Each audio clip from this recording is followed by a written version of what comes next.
کہ دیکھو میرے ماننے والوں، ان نامانوں نے منمانی زندگی بسر کی اور آبا پرستی پر جمے رہے، اپنے آبا و اجداد کی باتوں کو بیان کرتے رہے، اور جس کو چاہا حلال کہہ لیا اور جس کو چاہا حرام کہہ لیا۔ انہوں نے اللہ کے کلام کی نہیں مانی۔ ہم تمہیں نصیحت کرتے ہیں اے ایمان والو، اللہ نے بڑے لاڈ بھرے انداز میں، پیار بھرے انداز میں ایمان والوں کو سمجھایا کہ تم ایسا مت کہنا، وہ چیزیں جو ہم نے حلال کی ہے وہ حلال رہے گی، اور جو چیزیں ہم نے حرام کی ہیں وہ حرام ہی رہے گی۔ کسی انسان کے کوئی چیز حلال کہنے سے یا حرام کہنے سے وہ چیز نہ تو حلال ہوتی ہے نہ حرام ہوتی ہے۔ اب اللہ رب العزت یہود اور نصارہ ان کی ہٹ دھرمیوں کو بیان کرنے کے بعد مزید ان کی اور بھی ہٹ دھرمیوں کا ذکر کر رہے ہیں کہ یہ قوم پوری کی پوری نامان ہے، منمانی زندگی پر تلی ہوئی ہے، جو چاہتی ہے کرتی ہے۔ اگر ان کو سمجھایا جاتا ہے مانتی نہیں ہے، بلکہ یہ کہہ دیتی ہے کہ ہمارے آبا و اجداد اور ہمارے بڑے اسی کام پر تھے۔ اللہ رب العزت اب ان کی دوسری مزید ہٹ دھرمی کو بیان کر رہے ہیں اور فرماتے ہیں کہ قوم تو ڈوبی ہوئی ہے گمراہی میں، ان کے جو خواص ہیں، ان کے علماء ہیں، وہ بھی گمراہی میں ڈوبے ہوئے ہیں، اندھوں میں کانے سردار ہیں۔ یہ قوم تو جیسی ہے وہ تو آپ کے سامنے آئی گئی، ان کے علماء اور ان کے بڑے اور ان کے سرپرست وہ بھی ضلالت اور گمراہی میں ڈوبے ہوئے ہیں۔ وہ کس طرح کہ اللہ کے کلام کو بیچ کر کھا جاتے ہیں اور ریڈی میڈ مسئلہ بیان کر دیتے ہیں۔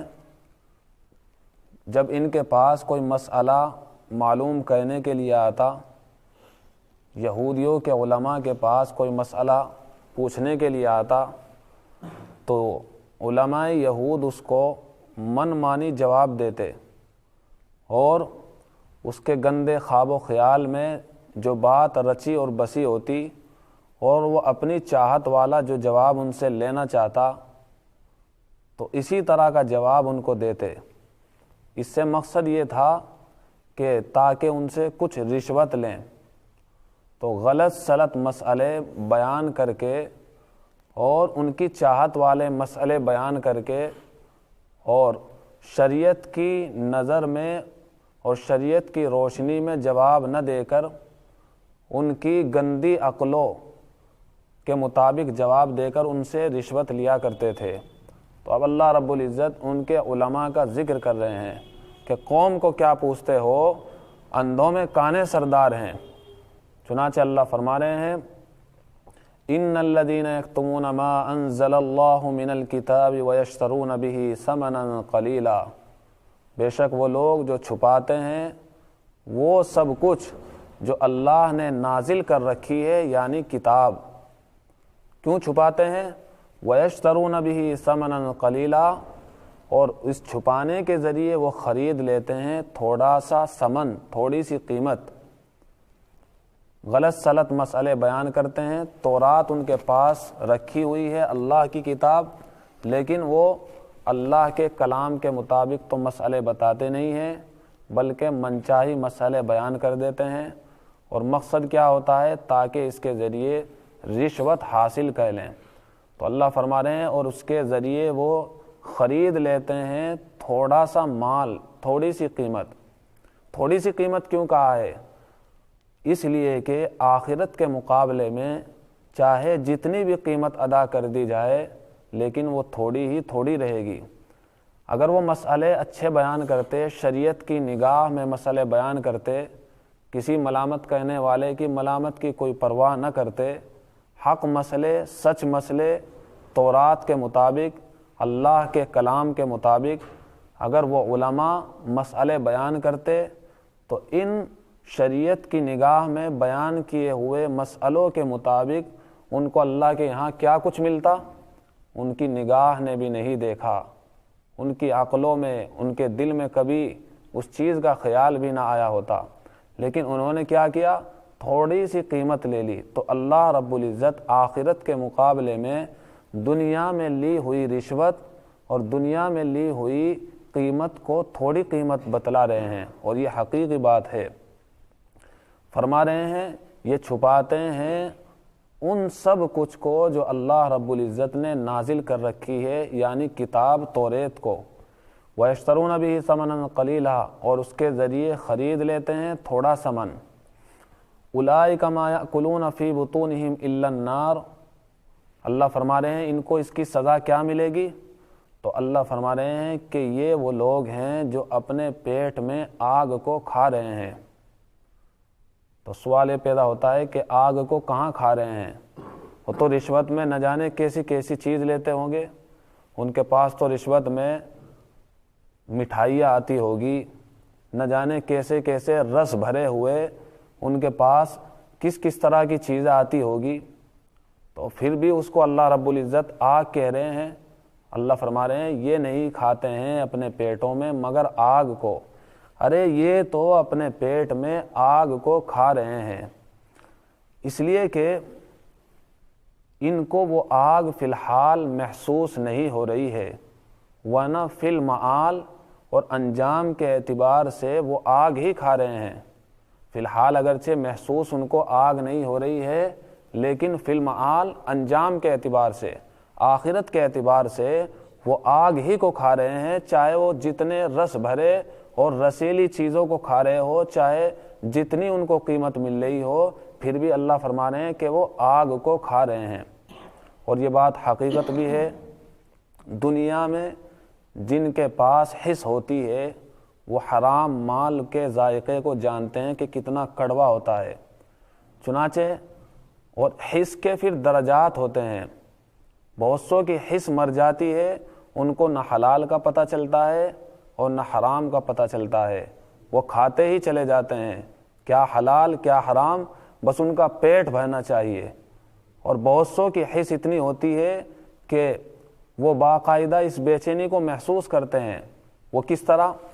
بہت سو کی حس تو یہ ہوتی ہے حرام مال جب ان کے سامنے آ گیا وہ کھائے گے نہیں، بے چین ہو جائے گے، اس لیے کہ ان کو معلوم ہے کہ ہمارے اللہ نے یہ چیز ہم پر حرام قرار دے رکھی ہے، اگرچہ کتنی ہی اچھی کیوں نہ ہو، ہمارے من کو کتنی ہی اچھی کیوں نہ بھاتی ہو، ہم اس کو چھو بھی نہیں سکتے۔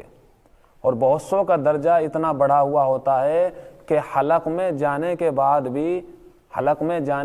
بھی اس چیز کو نکال دیتے ہیں۔ ہم باقاعدہ سنتے رہتے ہیں، اپنے بزرگان دین کے حالات کو سنتے رہتے ہیں کہ پیٹ میں کوئی چیز بھول سے چلی گئی اور بعد میں معلوم ہوا کہ وہ حرام چیز تھی، اب ان کے پیٹ میں بے چینی لگ گئی۔ تو بہت سے اللہ والے ایسے بھی ہوتے ہیں کہ وہ محسوس کر لیتے ہیں، ان کو بے چینی لگ جاتی ہے پیٹ میں، ایسا لگتا ہے نہ جانے ان کے پیٹ میں کیا چیز چلی گئی، بڑی بے چینی ہو جاتی ہے۔ تو اللہ فرما رہے ہیں کہ یہ اپنے پیٹ میں آگ کو کھا رہے ہیں، اگرچہ ان کی حس چونکہ مر گئی ہے، ان کو معلوم نہیں ہو رہا ہے، محسوس نہیں ہو رہا ہے کہ یہ آگ ہے۔ ایک تو اس لیے کہ اللہ کا ڈر ان کے دلوں سے نکل گیا ہے، اس لیے حرام کو حرام سمجھتے ہوئے بھی کھا رہے ہیں، اور دوسرے اس لیے کہ ان کے اندر وہ صلاحیت ہے ہی نہیں کہ پیٹ میں جانے کے بعد ان کے بے چینی ہو جائے۔ وہ تو اللہ والوں کا کام ہوتا ہے، پیٹ میں اگر حرام چیز بھول سے چلی گئی تو بے چینی ہو جاتی ہے، اور یہ تو بھول سے نہیں بلکہ جان بوجھ کر کھا رہے ہیں حرام کو، ان کے تو منہ لگ گئی ہے حرام کی۔ اللہ فرما رہے ہیں ان کو سزا کیا ملے گی؟ وَلَا يُكَلِّمُهُمُ اللَّهُ يَوْمَ الْقِيَامَةِ، اللہ رب العزت ان سے قیامت کے دن بات نہیں کرے گا۔ یہ ان کی سزا ہے، ان کے علماء کی اور ان ساری قوم کی یہ سزا بیان فرما رہے ہیں اللہ، کہ اللہ رب العزت ان سے قیامت کے دن بات نہیں کرے گا۔ سوال یہ پیدا ہوتا ہے کہ بہت سی آیات میں تو آتا ہے کہ اللہ ان سے بات کرے گے، تو جواب یہ ہے کہ بات دو طریقے سے ہوتی ہے۔ ایک بات ہوتی ہے لاڈ بھرے انداز میں، دوسرے الفاظ میں کہنا چاہیے ایک بات ہوتی ہے موڈ میں، انسان بات کر رہا ہے موڈ میں آ کر، اور ایک بات ہوتی ہے غصے کے انداز میں۔ آدمی جب غصے میں ہوتا ہے بات کرتا ہے تو پھر یہ کہا جاتا ہے بھائی ہمارے سے اس نے بات نہیں کی، وہ اپنے موڈ میں تھا ہی نہیں، تو گویا کہ اس نے بات کی ہی نہیں۔ اگرچہ اس نے بات کی ہے تو اللہ رب العزت اگر سے ان سے بات بھی کرے لیکن غصہ اتنا ہوگا کہ وہ بات ہے ہی نہیں، تو اللہ رب العزت ان سے قیامت کے دن بات نہیں کرے گا۔ ایک جواب تو یہ ہوا۔ دوسرا جواب علماء اکرام یہ دیتے ہیں کہ قیامت کا دن ہی وہ دن ہے کہ دیدار خداوندی سے اللہ کے ماننے والے اللہ کے دیدار سے مشرف ہوگے۔